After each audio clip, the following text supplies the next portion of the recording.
야고보서 5장 7절부터 11절입니다. 그러므로 형제들아 주께서 강림하시기까지 길이 참으라. 보라, 농부가 땅에서 나는 귀한 열매를 바라고 길이 참아 이른 비와 늦은 비를 기다리나니 너희도 길이 참고 마음을 굳건하게 하라. 주의 강림이 가까우니라. 형제들아 너스로 원망하지 말라. 그리하여야 심판을 면하리라. 보라, 심판주가 문 밖에 서 계시니라. 형제들아 주의 이름으로 말한 선지자들을 고난과 오래 참음의 본으로 삼으라. 보라, 인내하는 자를 우리가 복되다 하나니 너희가 욥의 인내를 들었고 주께서 주신 결말을 보았거니와 주는 가장 자비하시고 긍휼히 여기시는 이시니라. 아멘.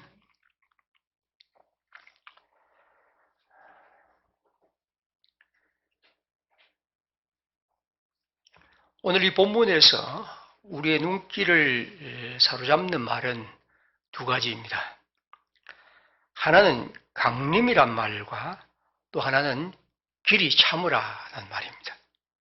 강림, 다시 말하면 주님이 다시 오신다는 것이죠. 주님이 다시 오시는 것, 이것이 첫 번째 이 성경이 말하는 바입니다.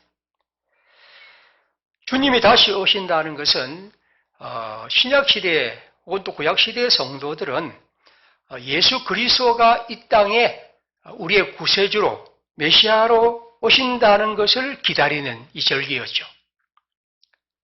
그렇다면 오늘 우리 시대의 우리 성도들은 이미 오신 그 주님을 우리가 믿는 또 구원을 얻은 사람으로서 장차 오실, 다시 오실 주님을 기다리는 것이죠. 그래서 이 대림절이라는 것은 언제나 먼저 이미 오신 주님에 대한 기대, 그리고 그 기다림의 성도들의 얘기를 한번 생각해 보고, 그리고 이제 다시 오실 주님에 대한 우리의 마음을 새롭게 하는 것, 이것이 대림절의 의미입니다. 이미 오신 분, 그리고 다시 오실 분, 이것이 우리가 그리스도에 대한 갖고 있는 중요한 그리고 결정적인 사상이죠. 대림절에 생각나는 시 한 수를 먼저 읽어드리겠습니다.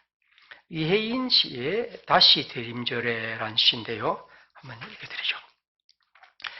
때가 되면 어김없이 떠오르는 밝고 둥근 해님처럼 당신은 그렇게 오시렵니까?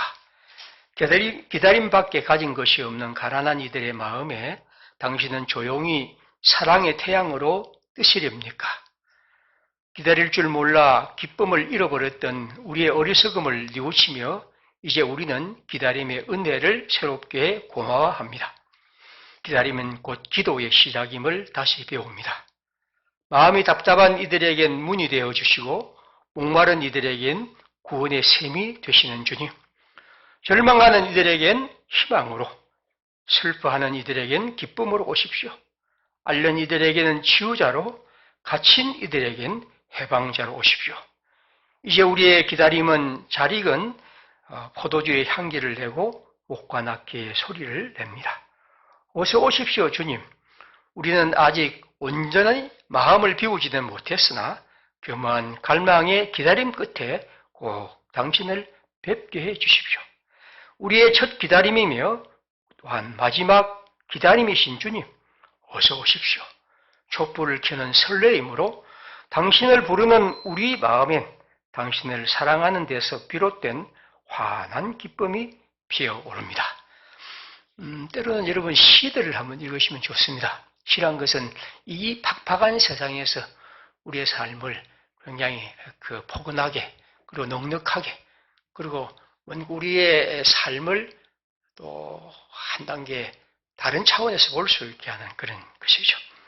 아무튼 이 시는 우리에게 이 대림절, 다시 오실 주님을 기다리는 우리 성도의 삶을 노래한 시입니다. 오늘 야고보는 우리에게 말씀합니다. 이 7절에 형제들아 주의 강림하시기까지 길이 참으라. 강림이라고 되어 있습니다. 그 다음에 8절도 그렇죠. 길이 참고 마음을 굳게 하라. 주의 강림이 가까우니라. 여기 강림이라고 할 때 이건 다시 말하면 주님이 우리 가운데 다시 오시는 것이죠. 데살로니가전서 2장 19절은 말합니다. 알다시피 데살로니가 전후서는 여러분 이 강림의 문제를 가장 많이 다룬 것입니다. 이 짧은 성경이 이 주제가 중심되는 주제이죠. 그러나 이렇게 말합니다. 우리의 소망이나 기쁨이나 자랑의 면류관이 무엇이냐? 그가 즉 그리스도께서 강림하실 때 우리 주 예수 앞에 너희가 아니냐. 데살로니전서 4장 16절입니다. 주께서 호령과 천사장의 소리와 하나님의 나팔 소리로 친히 하늘로부터 강림하시리니 그리스도 안에서 죽은 자들이 먼저 일어나고 그 후에 우리 살아있는 남은 자들도 그들과 함께 구름 속으로 끌어올려 공중에서 주를 영접하게 하시리니 그리하여 우리가 항상 주와 함께 있으리라. 그리스도인은 다시 오신 주님을 기대한 사람입니다. 그리스도인은 이미 오신 그분을 믿을 뿐 아니라 다시 오실 주님을 기대하며 기리며 살아가는 사람입니다. 오늘 야고보는 우리에게 주의 강림에 대해서 얘기하고 이 주의 강림을 기다리는 사람을 향하여 가장 중요한 자세로 길이 참으라, 길이 참으십시오 라고 말합니다. 오늘 7절부터 11절까지 보면 이 얘기가 계속 나옵니다. 7절 다시 보십시오. 형제들아 주의 강림하시기까지 길이 참으라. 농부가 땅에서 나는 귀한 열매를 바라고 길이 참아 기다린다. 비를 기다린다. 8절입니다. 너희도 길이 참고 마음을 굳게 하라. 10절입니다. 형제들아 주의 이름으로 말한 선지자들의 고난과 오래 참음의 본을 받으라. 11절입니다. 인내하는 자를 우리가 복단하니. 길이 참는 것, 오래 참는 것, 인내하는 것, 이것이 그리스도의 오심을 기다리는 성도가 가질 가장 중요한 말입니다. 그냥 참으라고 말하지 않고 길이 참으라고 그렇게 하는 이 특별한 단어를 쓴 것은 그리스도인에게 예수 그리스도를 기다리는 삶에서 이 참는다는 것, 그것도 길이 참는 것이 얼마나 중요한 것을 말합니다. 고린도서 13장 잘하는 말씀이죠. 사랑은 오래 참고, 그죠? 온유하고 시기하지 않는다. 이 사랑은 오래 참는다는 거죠. 요한계시록 2장 3절도 말합니다. 또 네가 참고 내 이름을 위하여 견디고 게으르지 아니한 것을 아노라. 에베소 교회를 내간 바울의 편지에서 역시 참고 주님의 이름을 위하여 견디고 게으르지 아니한 것. 아무튼 여러분 우리 그리스도인에게 이 길이 참는 것은 굉장히 중요한 아주 결정적인 성품입니다. 이건 내가 가져야 되고 가지 말아야 할 그런 문제가 아닙니다. 나는 인내심이 부족하다. 나는 내가 참 그 약점이다. 이건 중요하지 않습니다. 그리스도 예수를 믿고 그분을 기다리는 사람에게 가장 중요한 것은 길이 참는 일입니다. 그런데 말입니다. 우리가 이 오래 참는다는, 길이 참는다는 말은 우리가 쓰는 말로는 꽤 오해를 불러일으킬 수도 있습니다. 왜냐하면 우리도 항상 참는다는 말은 되면 누가 구박을 해도 나는 참는다. 혹은 또 무슨 말을 해도 나는 침묵한다. 하여튼 묵인한다. 우리는 보통 이렇게 많이 생각하지 않습니까? 그래서 그냥 참는다는 것을 그렇게만 생각할 때가 많습니다. 그래서 많은 기독교를 비판하는 사람들은 기독교는 항상 인내와 참는 것을 말하겠다. 온유를 말하고 겸손을 말한다. 그래서 니처 같은 사람은 기독교의 도덕을 노예의 도덕이라 그렇게 비난하기도 하죠. 그러나 이 성경을 자세히 보시면 이 사도가 말하는, 이 야고보가 말하는 이 길이 참는다는 것이 뭐냐는 거죠. 과연 우리가 말하는 것이 수동적인 인내, 그냥 견디고, 그냥 참고, 묵묵히 침묵하고, 그냥 심지어 아무것도 없는 것처럼 그렇게 무너져 있는 것이 아니란 거죠. 오늘 여기 보십시오. 바울은, 이 야고보는 말합니다. 그 예를 들어서, 보라, 농부가 땅에서 나는 귀한 열매를 바라고 차마 이른 비와 늦은 비를 기다리는 것. 이것이 그가 지금 우리에게 예로 될 수 있는 길이 참는 것입니다. 이게 사전에서 우리가 길이 참는다는 것을 찾는 것이 아니라 사도가 말하는 것은 여기 보면 농부가 땅에서 나는 귀한 열매를 바라고 차마 이른 비와 늦은 비를 기다리는 것. 참을성 있는 비를 기다리는 농부의 이 기다림. 이것을 야고보는 우리에게 오래 참는 것, 길이 참는 것이라고 말합니다. 우리가 잘 아는 대로 팔레스타인은 이른 비가 12월에서 1월 사이에 겨울비를 말하고, 그 다음에 이제 후에 봄에 이제 늦은 비가 내립니다. 이 두 비가 파종과 수확에 결정적으로 필요하다는 것은 자주 제가 말씀드린 바가 있습니다. 처음 씨를 뿌렸을 때 비가 와야 합니다. 이것이 이른 비입니다. 그리고 이제 늦은 비는 그 곡식이 자라기 위해서 필수적인 것입니다. 옛날 수로 시설이 발달하지 못했던 그 시대에 이 비는 필연적이죠. 여러분, 그리스도인의 특징은 반드시 그 비가 와야 하는데 그 반드시 올 그 비를 기다리는 것입니다. 제가 농사를 지어보진 않았지만 어릴 때 제가 농사를 짓는 시골에 살았기 때문에 보면 참 그때도 가뭄이 때로는 있습니다. 그럼 가뭄을 할 때 비를 참 기다립니다.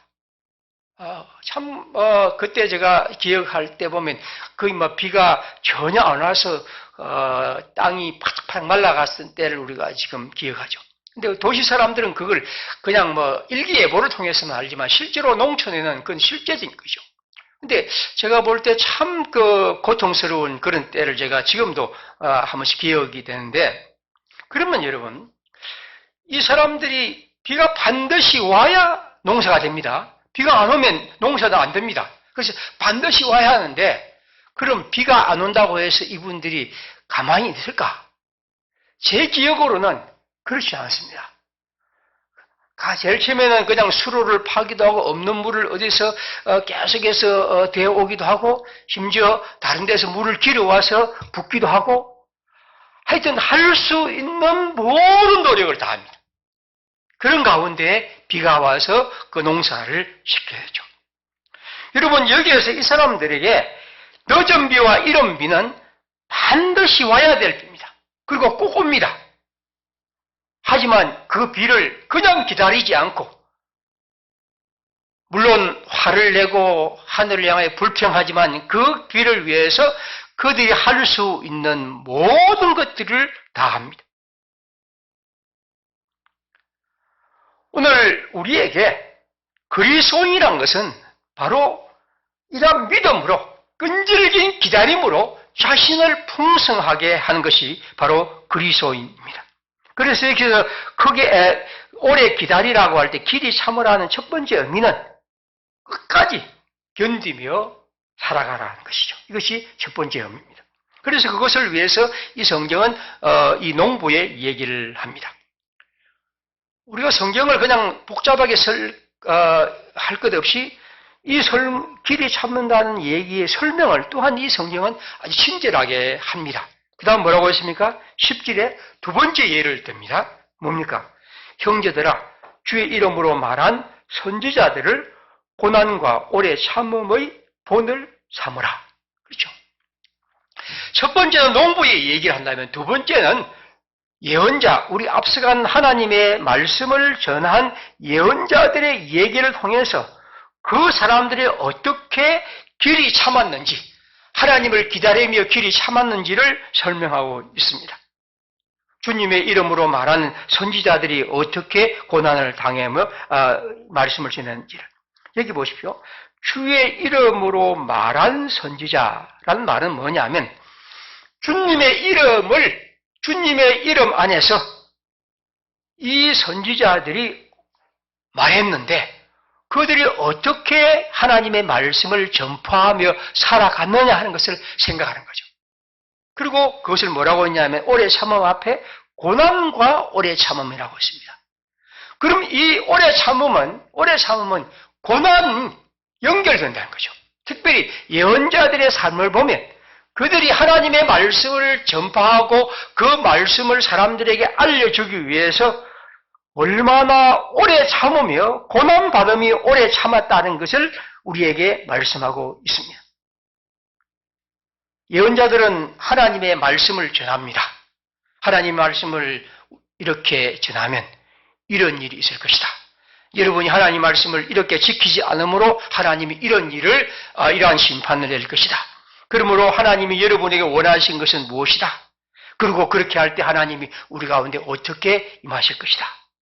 예언자들은 그렇게 하나님의 말씀을 전했습니다. 그런데 알다시피 우리가 성경 전체를 보지만 하나님의 말씀을 그들이 받아들이지 않고 또 자기의 것을 하지 않고 그 말씀을 버립니다. 심지어 하나님의 말씀이 결코 그대로 이루어지지 않을 것이라고 그들은 감히 말하고 하나님을 향해 대들기도 합니다.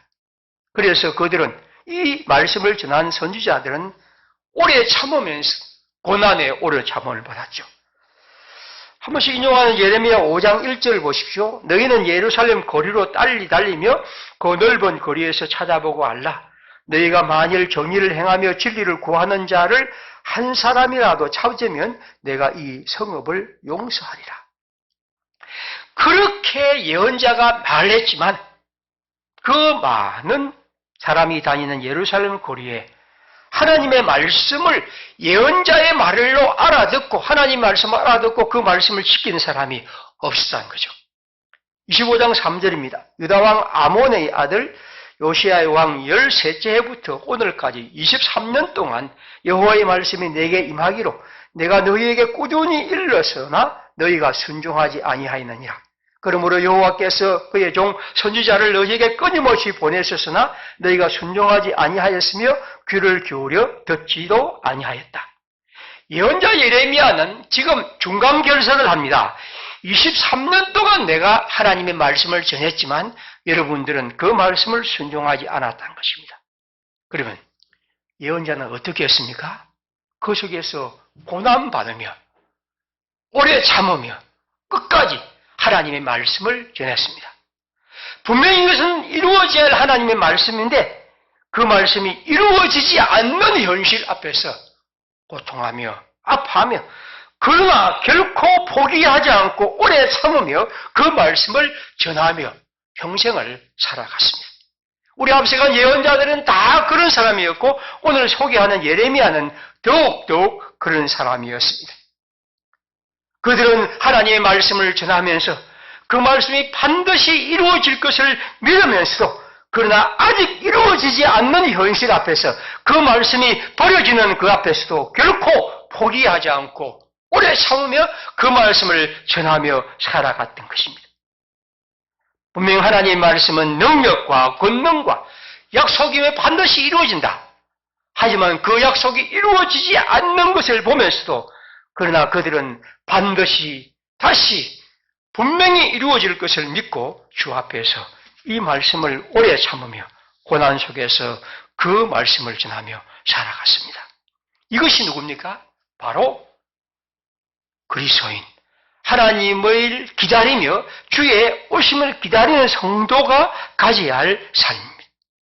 여러분과 제가 그리스도 예수를 기다린다면 반드시 우리는 바로 이 예언자들의 고난 속에서 오래 참음의 본을 받아야 합니다. 이것이야말로 그리스도를 기다리는 사람이 가질 가장 중요한 것이죠. 신김에 이 예언자 야곱은 우리에게 또 한 사람을 소개합니다. 욥이죠. 11절입니다.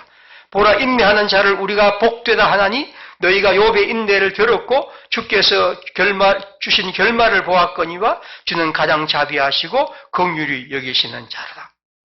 욥. 우리가 주일 아침마다 욥기를 봅니다만은 이 욥을 보면 이 사람이 얼마나 인내하며 굳게 기다리며 하나님을 향하여 살아가는지를 압니다. 그리고 하나님은 결국 그에게 오셔서 그의 소원과 하나님을 향한 그의 신앙을 응답하시고 그에게 함께 하시는 것을 기억하죠. 그래서 욥기 23장 11절을 말합니다. 그러나 내가 가는 길을 그가 아시나니 그가 나를 단련하신 후에는 내가 순금같이 되어 나오리라. 그가 나를 아신다. 그는 그 어려움 가운데 언제나 그 마음속에 가지고 있는 삶은 그분 하나님이 나를 아신다. 다른 사람은 나를 모르고, 아니 심지어 나 자신까지도 나를 모를 때가 있다 할지라도 그분은 나를 아실 것이고, 그분이 나를 단련하신 후에는 내가 순건같이 되어 나올 것이다. 이것이 그의 신앙이었고, 하나님은 그에게 응답하셨고 그에게 오셨던 것이죠. 우리가 예수 그리스도가 다시 오심을 믿는다면, 이 믿음이 우리 속에 지금도 우리를 지배하고 있다면, 그분의 종말적인 임재와 오늘 우리에게도 지금 이 시간에도 우리의 삶에 임재하시고 함께하시고 다가오실 그 주님에 대한 믿음이 바로 우리를 지배해야 합니다. 욥, 예언자들, 그리고 이른 비와 늦은 비를 기다렸던 농부들, 그들은 다 오래 참음으로 기다렸고 그 속에서 하나님이 그에게 비를 주시고 하나님이 예언자 예레미야에게 응답하셨고 욥에게 함께 하셨고 또 그 주님이 우리의 삶에 함께 하실 것입니다. 저는 한 번씩 이런 생각을 합니다. 오늘 제가 만약 사람들에게 예수님이 다시 오신다는 것을 설교도 하고 듣고 성경도 읽는데 진짜 믿습니까? 라고 물어보면 사람들이 얼마나 대답할까? 솔직히 한번 그런 설문을 하고 싶어요. 우리가 갖고 있는 과학적인 생각도 있고 또 우리의 경험도 있고 지금까지 지내온 역사도 보고 이러면서 예수님이 진짜 오신다고 실제로 믿느냐고 물어볼 때 사람들이 얼마나 그렇다고 대답할까 하는 것이 솔직히 한번 설문을 조사하고 싶은 겁니다. 그러면서 또 이런 생각을 해봤습니다. 출애굽 때 이스라엘 백성이 애굽에서 지금 고통당하고 있을 때 하나님이 그 전에 요셉과 그 전에 아브라함에 약속하셨던 것처럼 애굽에서 내가 너를 구원할 것이라고 했을 때 400년의 긴 세월 후에 이스라엘 사람들에게 그 노예로 살던 사람들이 물었을 때 당신 하나님께서 우리를 애굽에서 구원해 주실 거라고 믿느냐고 물었을 때 그 설문지에 사람들이 몇 사람이나 예라고 대답했을까? 제가 상상해 보니까 참 적을 것 같아요. 그 다음에 예수님이 이 세상에 오시는 그 성탄절에 앞서 이 대림절에 그 시대의 많은 유대인들과 또 사람들에게 당신은 그리스도 예수가 하나님의 메시아가 약속처럼 우리 가운데 하나님께 보내실 것이라고 믿습니까? 라고 물었을 때 그 사람들이 얼마나 그렇다고 대답했을까? 우리는 지금 출애굽에 대한 얘기도 알고 있고 우리는 지금 예수 그리스도가 다시 처음 오신 성탄절에 대한 얘기를 알고 있습니다. 그래서 우리는 마치 우리가 예수 그리스도가 다시 오신 것을 말하고 설교하고 그래서 우리가 안다고 하면서 마치 확신한다고 생각하죠. 그러나 과연 우리가 예수 그리스도가 우리 가운데 다시 오셔서 역사를 온전히 새롭게 하신다는 것을 믿는가 하는 질문 앞에서 우리는 과연 우리의 신앙을 어떻게 고백할까 하는 것입니다. 그리고 그 가장 중요한 것이 이 성경을 따른다면 오래 참는다 하는 것이죠. 진정으로 오래 참으면서 하나님이 우리의 역사에 임재하셔서 우리를 새롭게 하시고 우리에게 하나님의 뜻을 알려주시고 하나님의 살아계심을 형언하신다는 것을 알까 하는 것입니다. 사람들은 말하죠. 우리 모두 정의롭게 살아가자. 정의가 밥 먹여주나. 우리 모두 사랑하며 살아가자. 이 세상에서 사랑하고 살다가는 우리는 아무것도 안 된다고. 우리는 이웃과 연대해야 한다. 연대? 아니 지금 모든 것이 경쟁의 시대에서 무슨 연대를 하며 살아간단 말인가? 그런 의미에서 정의와 사랑과 연대와 같은 그리스도교의 이 경영한 가치들은 이 세상에서 아무런 의미가 없는 시대를 우리는 살고 있습니다. 그래서 우리는 그 정의의 힘에 대해서도 사랑의 역사에 대해서도 연대의 이 충만함에 대해서도 생각지 않고 그저 우리는 연대를 말하면 각계 전투가 더 중요하다고. 그래서 우리 모두 다 혼자 자기 중심으로 살아가는 것이 필요하다고 말합니다. 그러나 여러분, 이 시대에서 우리가 가지고 있는 신앙은 무엇입니까? 그래, 사람은 힘이 세, 정의는 아름다워, 연대가 진정으로 우리를 살게 해 라고 말하는 것, 그 속에 하나님이 임재하고 역사하며 주님이 반드시 함께 하신다는 것을 우리가 믿는 믿음, 바로 이것이 우리의 믿음입니다. 우리가 종말의 그리스도를 믿는다는 사람은 종말보다도 훨씬 더 가까운 현재 하나님이 우리 가운데 이렇게 역사한다는 것을 믿어야 합니다.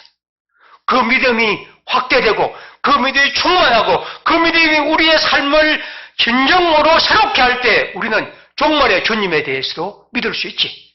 그것도 믿지 않으면서 무슨 종말의 주님을 믿는다고 우리 말할까요? 그래서 우리는 너무 오래 참지 않고 쉽게 포기하고 쉽게 무너지고, 그리고 이 세상의 사람들과 똑같은 처럼 사랑에 대해서, 정의에 대해서, 연대에 대해서 비난하거나 혹은 움츠러들거나 부끄러워하거나, 그리고 우리의 생각과 삶을 접기도 하죠.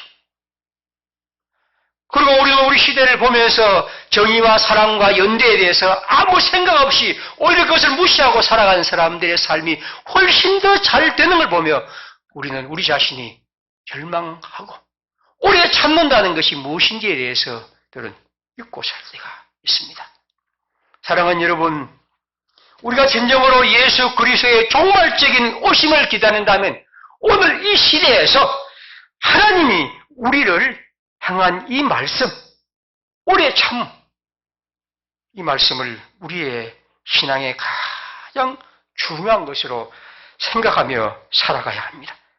이 오래 참, 이 진정한 꿋꿋함, 의연함, 끈질김, 이것이 우리를 하나님의 사람으로 세우는 가장 중요한 힘입니다. 비록 이 시대의 흐름이, 우리의 주위의 사람들이 시대에 흘러서 이렇게 살고 저렇게 살고 이런 문제 저런 문제 앞에서 수없이 포기한다 할지라도 예수 그리스도가 다시 오시는 결정적 사실을 믿는 사람이라 한다면 오늘 이 시대에서 우리가 사랑해야 할 것을 사랑하고 의롭게 살아야 할 의를 살고, 그리고 이웃과 함께 살아갈 것이 무엇이며 그 외에 하나님이 우리에게 말씀하신 것을 따라 살아가는 것입니다. 그리스도의 다시 오심, 그것이 우리 가운데 가까움을 믿는 사람은 언제나 우리의 마음을 굳건히 합니다. 8절이죠. 너희의 마음을 굳건히 하라. 데살로니가전서 2장 3장에도 말합니다. 주께서 우리가 너희를 사랑함과 같이 너희도 피차간과 모든 사람에 대한 사랑이 더욱 많아 넘치게 하사 너희 마음을 굳건히 하시고, 우리 주 예수께서 그의 모든 성도와 함께 강림하실 때 우리 하나님 아버지 앞에서 거룩함에 흠이 없게 하시기를 원하노라. 오늘 이 본문에서 우리가 한번 특별한 것이 있습니다. 여기 보면 11절과 12절에 형제들아 서로 원망하지 말라는 말이 나와 있습니다. 이게 보면 원망하지 말라, 이 8절에, 9절에 나와 있죠.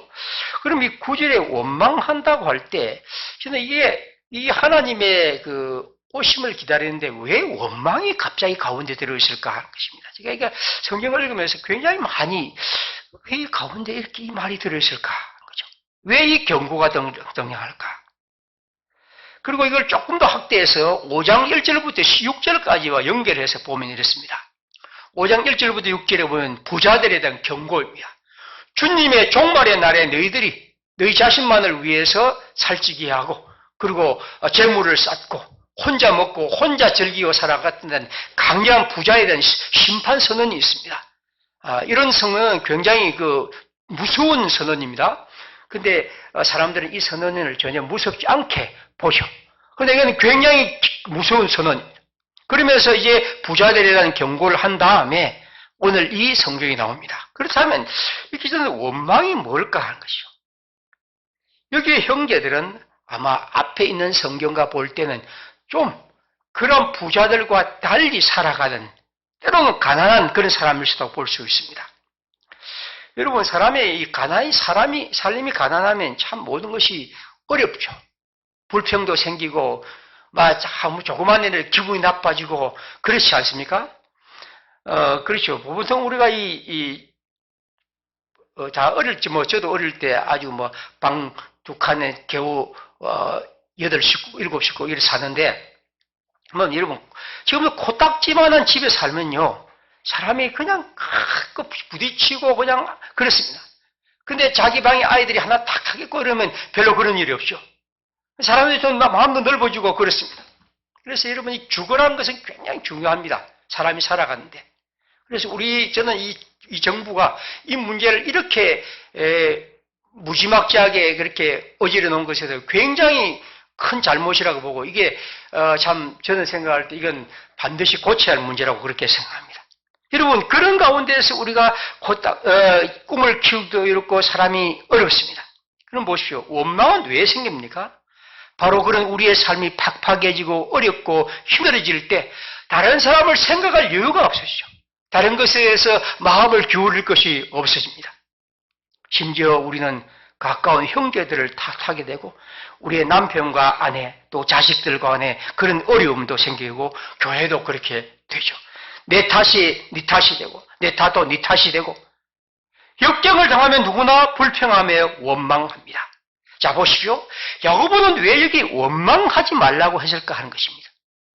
다시 말하면 이러한 삶이 우리를 옥죄고, 그래서 우리는 그 속에서 자기도 모르게 하나님을 향한 오래 참음 대신에 남을 원망하게 됩니다.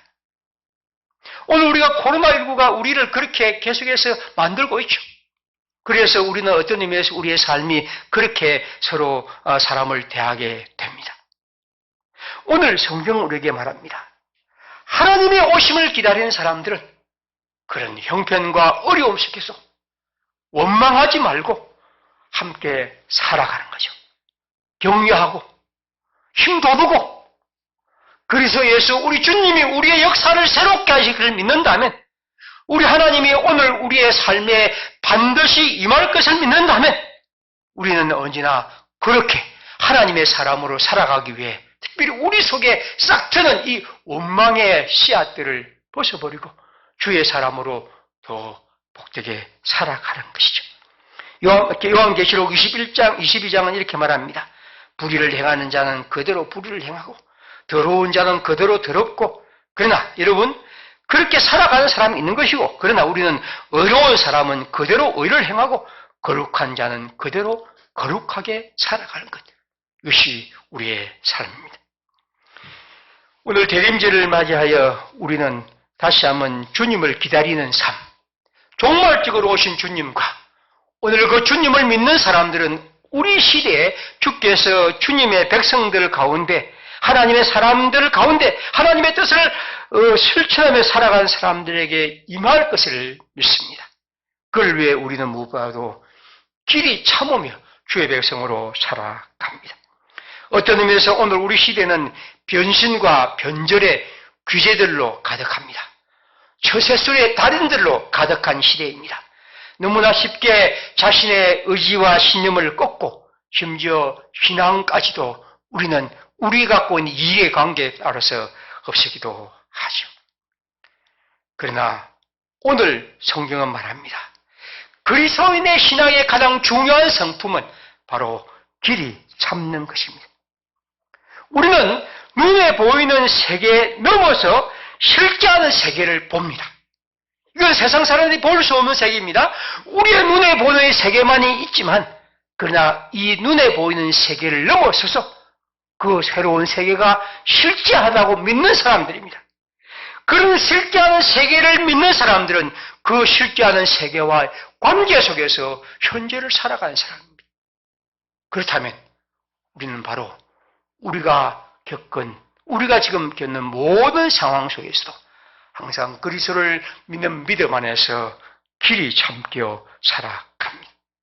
하나님이 우리 속에 주신 이 아름다운 믿음의 유산들이 앞서간 하나님의 예언자들과 아름다운 농민들과 그리고 또 욥과 같은 사람들 통해 우리에게 전해진 것이고 우리는 오늘 대림절에 이 말씀을 읽습니다. 욥기 17장 8절 9절 있습니다. 정직한 자는 이로 말미암아 놀라고 죄 없는 자는 경건하지 못한 자 때문에 분을 낸다. 그러므로 의인은 그 길을 꾸준히 가고 손이 깨끗한 자는 점점 힘을 얻느니라. 아멘. 우리 함께 시간 기도하겠습니다. 우리 대림절을 맞이해서 사랑하는 우리 성도들의 삶에 하나님의 은총과 능력과 권세로 임하심을 믿으며 주님의 백성으로 신실하게 오래 참고 견디며 주의 백성으로 꿋꿋하게 잘 걸어갈 수 있도록 주님 우리에게 힘 주십시오. 우리 함께 시간 기도하겠습니다.